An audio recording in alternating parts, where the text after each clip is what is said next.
IDTV మన ఉనికి మన వాణి.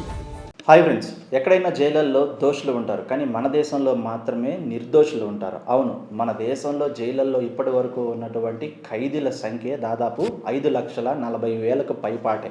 ఇందులో దాదాపు 4,30,000 మంది అండర్ ట్రయల్స్ కింద నడుస్తున్న వాళ్ళే. అంటేను నేరం నిరూపితం కాకుండా ఓన్లీ వాళ్ళ మీద అభియోగం మోపి జైళ్ళల్లో మగ్గుతున్న వాళ్ళ సంఖ్య. ఇందులో 25,000 మంది పైగా కూడా 5 ఏళ్లలోపు జైళ్ళల్లో మగ్గుతూ ఉంటే, దాదాపు 11,000 పైబడిన ఖైదీలు మాత్రం 5 ఏళ్లు పైబడి జైళ్ళల్లోనే మగ్గుతున్నారు. వాళ్ళకి ఇప్పటి వరకు కూడా నేరం నిరూపితం కాలేదు కదా, ట్రయల్స్ మీద ట్రయల్స్, వాదోపవాదనలు, వాయిదాల మీద వాయిదాలు. ఇటువంటి పరిస్థితి మన జైళ్ళది.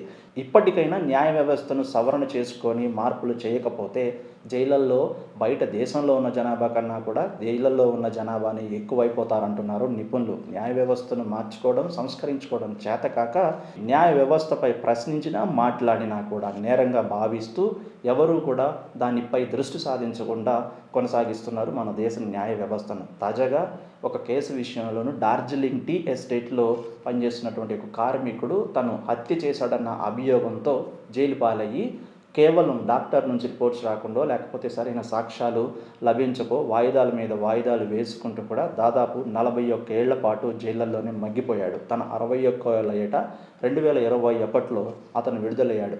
అది కూడాను కోర్టు క్షమాపణ పెట్టి 5 లక్షల జరిమానా విధించి బెయిల్ మీద విడుదల చేసింది. సో తన జీవితం మొత్తం కూడా నేరం నిరూపితం కాదు కదా, వాయిదాల మీద వాయిదాలు వేస్తూ తన సగ జీవితం మొత్తం జైళ్ళల్లోనే గడిపేసిన పరిస్థితి.